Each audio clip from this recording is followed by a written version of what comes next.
Boleh buka masker dulu, Kev. Mungkin biar nggak ngap, Kev. Aman kan di sekitar, Kev? Boleh sih, cuman ini Om, aduh, gue lagi apa? Lagi kurang sehat sih, cuman makanya ya Oke, nggak benar-benar apa-apa. harus. Sip, kita Iya, iya, iya. lanjutkan. Oke, Sip, sip. kita buka lagi ya, Kevin. Hari ini apa sih, Kev, yang mau dibagi, Kev, teman-teman sahabat Pans nih? Dari judulnya ada kan udah prospek Taurus pasca recovery nih. Recovery-nya tuh seperti apa sih, Kev, sebenarnya, Kev, yang dilihat dan bisa kita bagikan nih ke sahabat Pans, apalagi yang lagi megang sektor pertotolan nih, nih, Kev. Mungkin bisa langsung di-share aja nih, Kev. Boleh, boleh, boleh. Jadi mungkin kalau kita sebenarnya kan bisnis jalan tol ini bisa Hmm, dibilang tuh sangat berdampak juga ya. Ini benar-benar terkait dengan mobilitas masyarakat kan. Jadi ya, kalau kita lihat kan kalau sebelum pandemi, kalau kita bandingkan based on data itu trafiknya bisa dibilang rendah banget.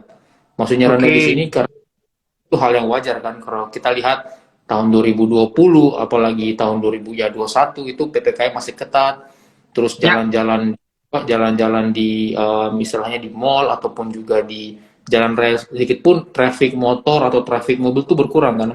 Maksudnya hmm, itu kita bisa lihat sebenarnya. Maksudnya benar-benar berpengaruh tuh story-nya dari situ. Jadi kayak despite of ada maksudnya pandemi, jadi despite of juga ada masyarakat yang was-was untuk keluar, itu tuh maksudnya berpengaruh banget ke bisnis jalan tol.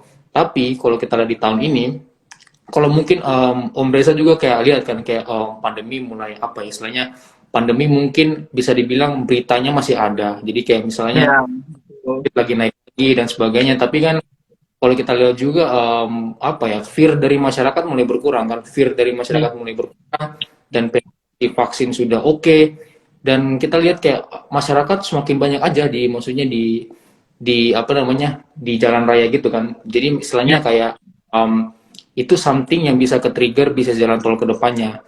Nah kalau oke. memang outlook ya kalau kita bicara outlook sebenarnya memang tahun ini bisa dibilang jadi sektor recovery-nya, jadi tahun recovery-nya si bisnis jalan tol ini. Oke. Kenapa? Karena kita tahu ya, maksudnya pemerintah tahun ini sudah membuka, mengizinkan masyarakat untuk mudik kan. Hmm, betul. Itu di first quarter kemarin, maksudnya dari Maret hingga April itu kan maksudnya jadi katalis positif buat si jasa marga. Kalau mungkin Om Ya. Reza, kalau Om Reza mungkin kemarin rayain apa namanya Lebaran dan mungkin Om Reza mudik, mungkin kayak ada saudara-saudara atau teman-teman kita yang mudik lewat jalan tol itu kan kerasa Ya. banget tuh.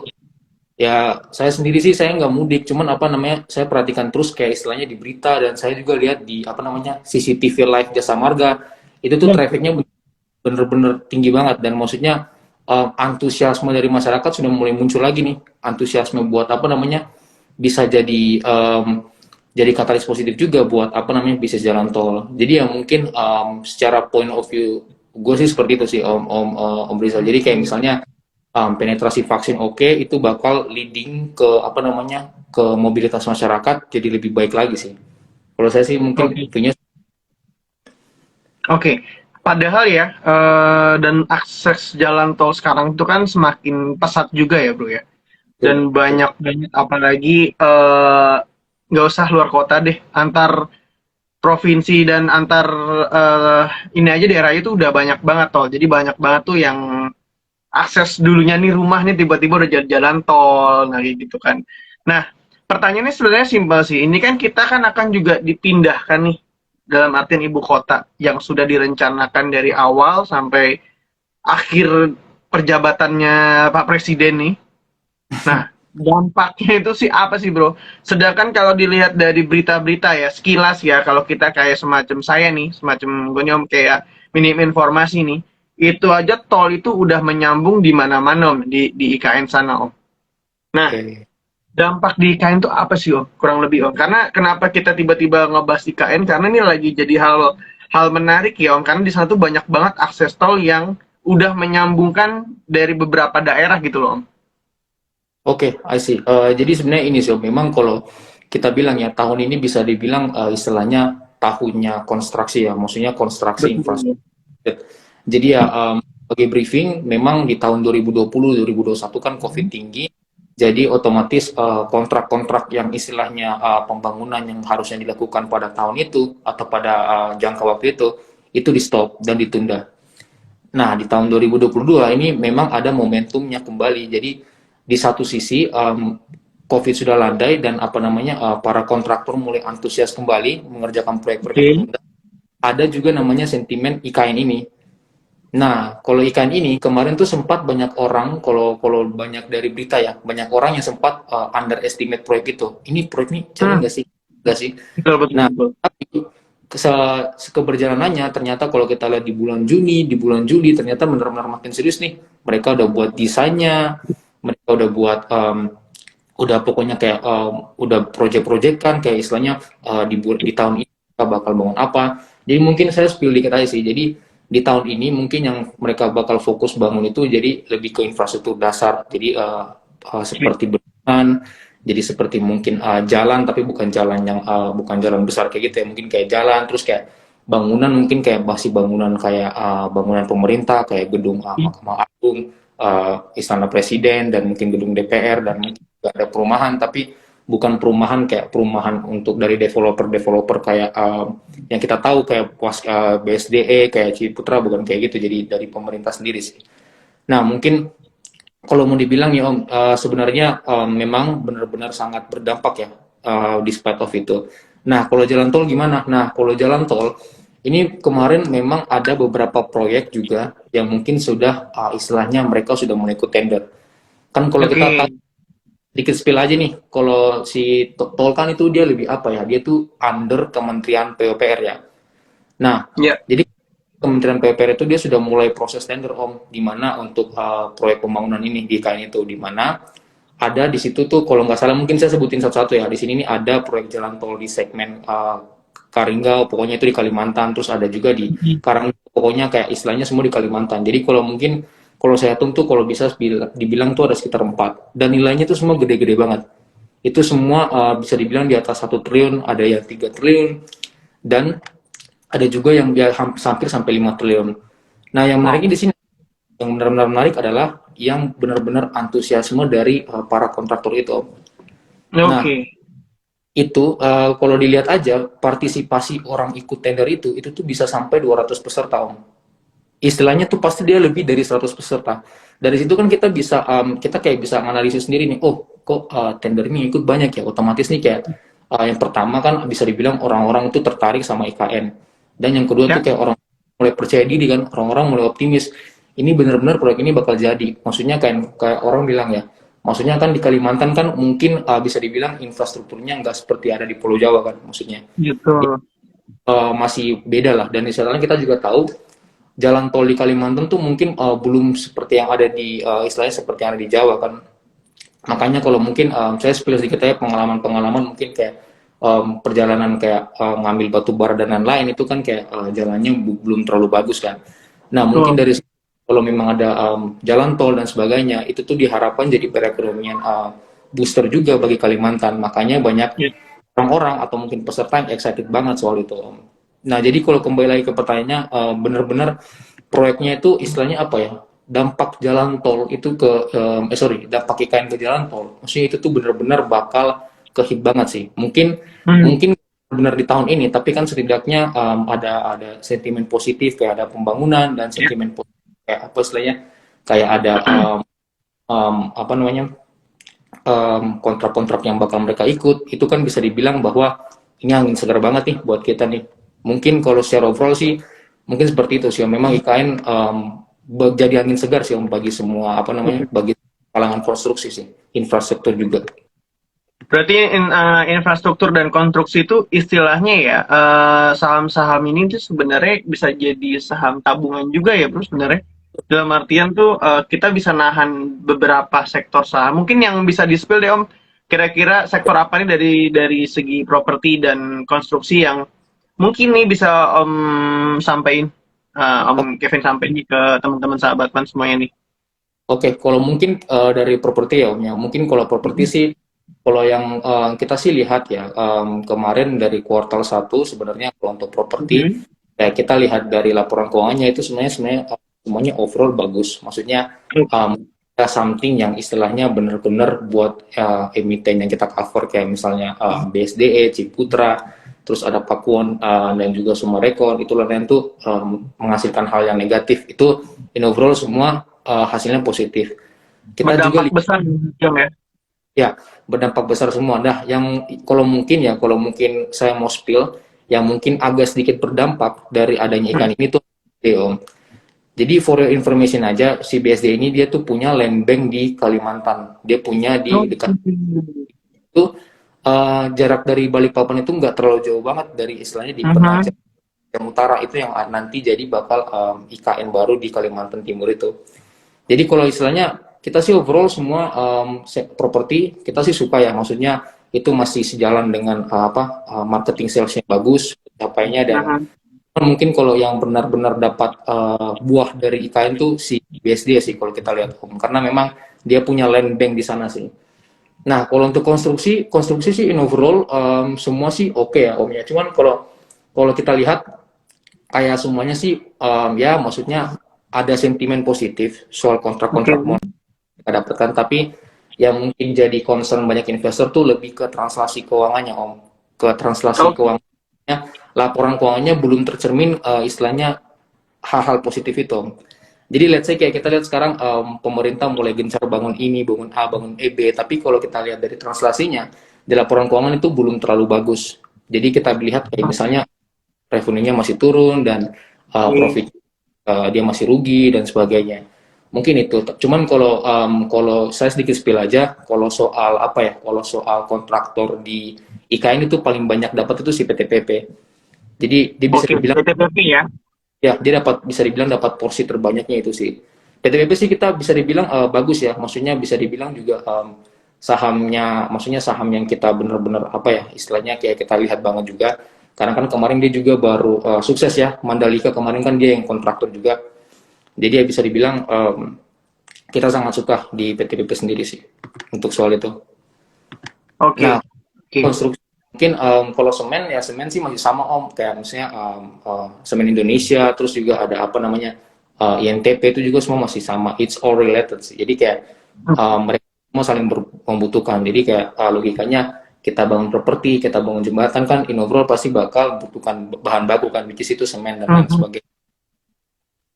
Oke, thank you Kev. Buat sahabat Mas nih, waduh mungkin menyimak banget nih Kev. Tapi boleh dong, kalau ada yang mau tanya-tanya silahkan langsung diisi di kolom chatnya. Sembari dari saya dan Kevin akan melanjutkan untuk perbincangannya. Jadi mungkin dari teman-teman nih, karena sektor ini sektor menarik loh. Dibilang menarik itu karena apa ya? Sering dipakai setiap hari. Betul. Kalau bisa juga jarang-jarang ya Kev ya.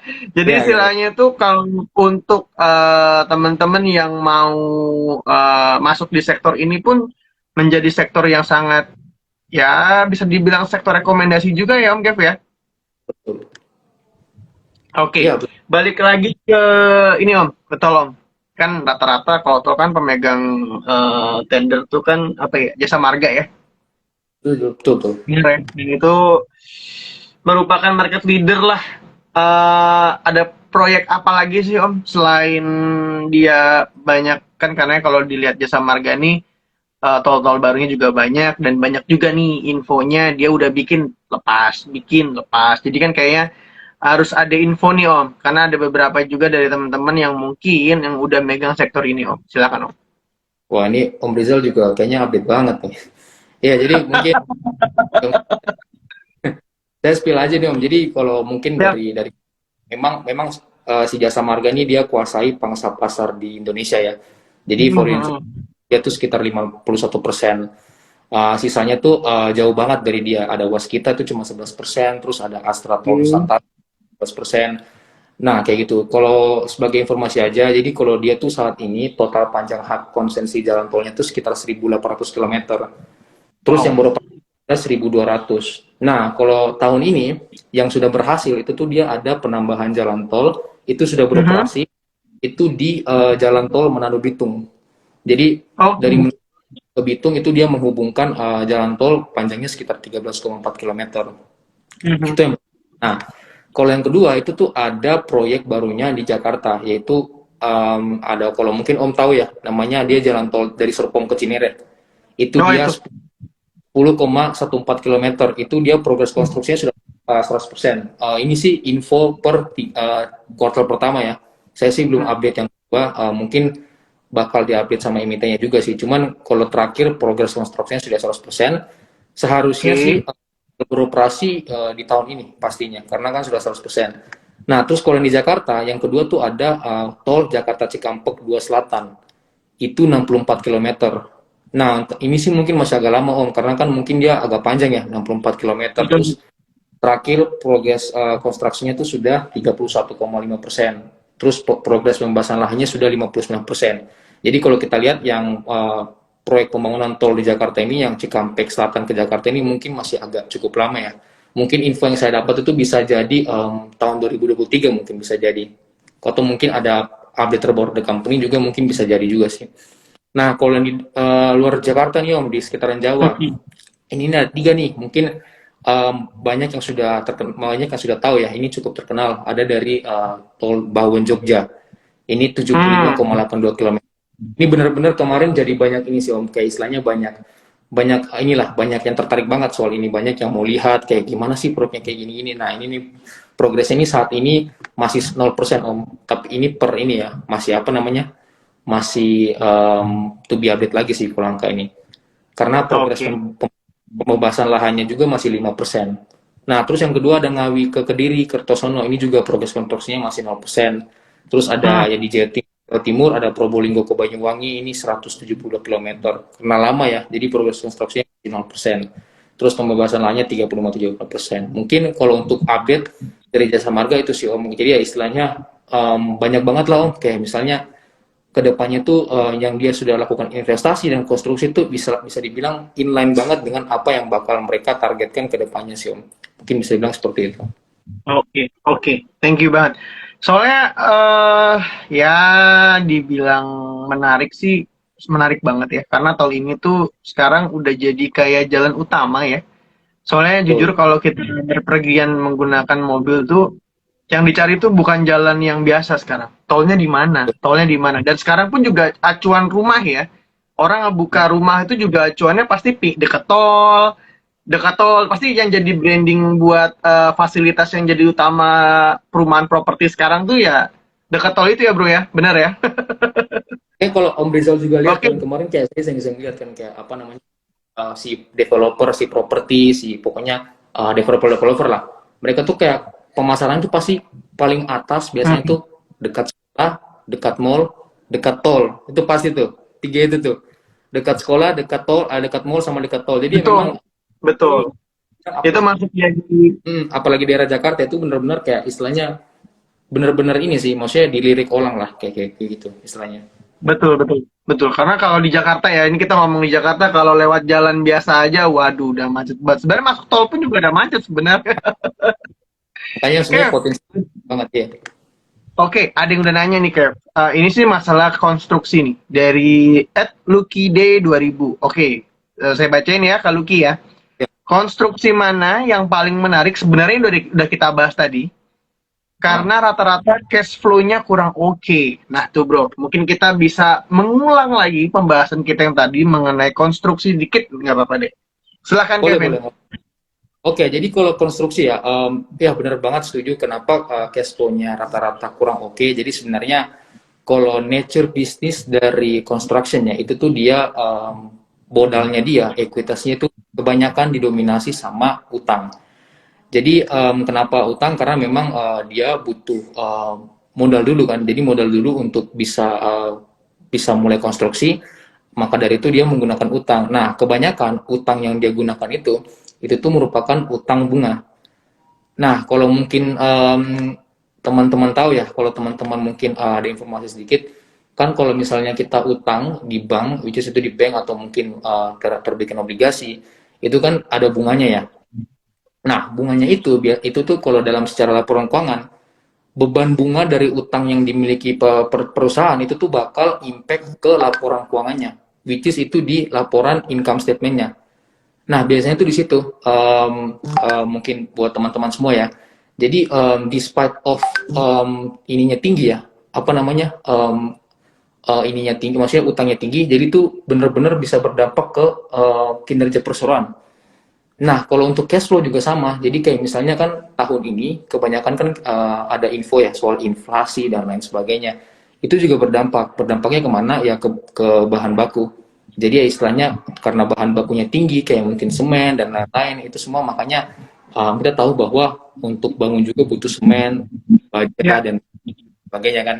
Jadi ya makanya itu juga berdampak ke cash flow yang kurang oke, dan juga mungkin ke um, kinerja perusahaan, which is itu laba bersih atau mungkin rugi bersih. Mungkin in overall itu sih Om. Nah, maksudnya yang konstruksi mana paling menarik ya? Mungkin ini maksudnya lebih ke emiten ya. Mungkin kalau kalau dari saya sih, mungkin kalau kami pribadi sih in overall semua oke, maksudnya. Cuman tapi kalau kita lihat dari sisi neraca, mungkin kayak neraca lebih baik itu bisa dibilang ada PTPP ya.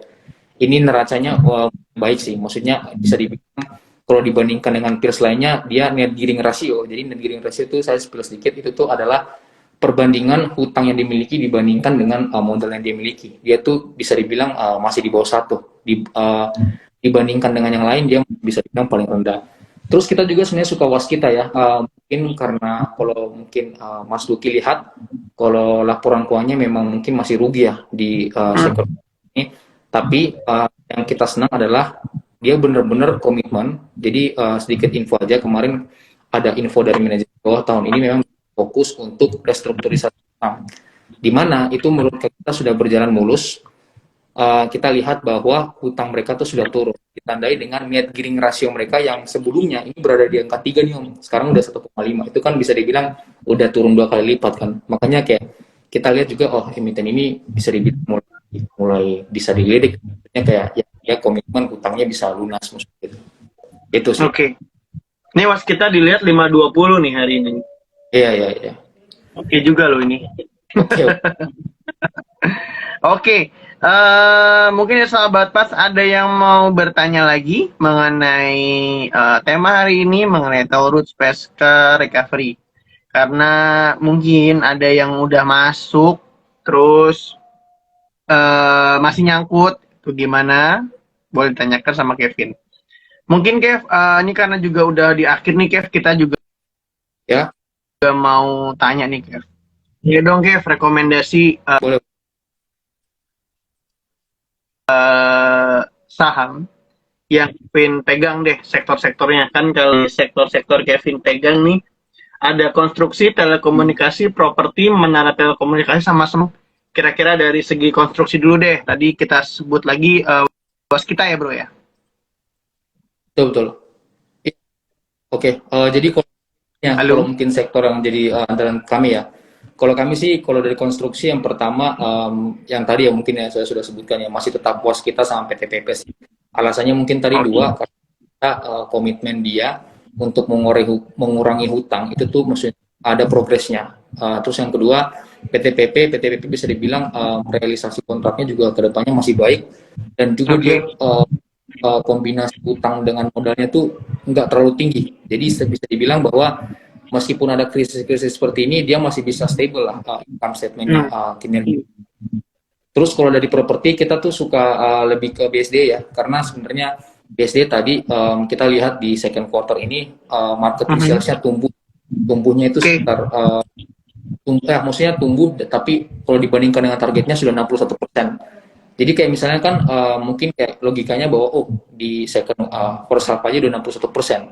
Di Betul mungkin di betul. second half apakah mungkin bisa melebihi itu kan. Jadi kita senangnya di situ properti. Terus yang kedua mungkin ke telco ya. Ke telco sih kita tetap suka apa namanya? Telkom ya. Mungkin kalau Ya. Telkom tetap market leader. Kita juga suka, maksudnya dia ada rencana untuk masuk benar-benar ke data center. Data centernya bakal ditingkatkan, dan juga yang mungkin paling menarik, dia tahun depan itu dia bakal ikut rencana spektrum 5G. Jadi Oh, sebenarnya 5G itu ada dibagi lagi, Om Rizal. Jadi kayak istilahnya spektrumnya berapa sih, berapa megahertz. Nah, yang tahun depan ini dia bakal ikut itu sekitar 3,5 sampai 5 megahertz. Which is itu benar-benar bisa dibilang udah OP lah istilahnya. Jadi ya bisa dibilang itu bisa jadi kata Telkom juga ke depannya. Nah, kalau semen kita masih tetap pegang ini sih, masih tetap pegang semen Indonesia, Semger ya. Jadi kalau mau dibilang kenapa kita suka, karena ya despite of apa namanya, despite of harga batu bara yang naik, dia masih bisa apa namanya, masih bisa efisiensi cost lah, maksudnya kayak gitu. Dimana Ya, dia melakukan DMO pada harga batu bara. Itu sih mungkin Om Diesel. oke, oke. Thank you, Kev. Mungkin untuk topik hari ini oke banget nih Kev untuk pembahasannya, apalagi kalau dilihat dari rentetan belakang yang kita bahas, sektor tol memang lagi banyak perkembangan, apalagi sudah mulai terbangunnya asik ibu kota terbaru kan, dan itu kan menjadi menjadi apa ya, menjadi acuan kita buat masuk sektor tol itu memang lagi menarik untuk saat ini gitu. Oke Kevin, thank you banget.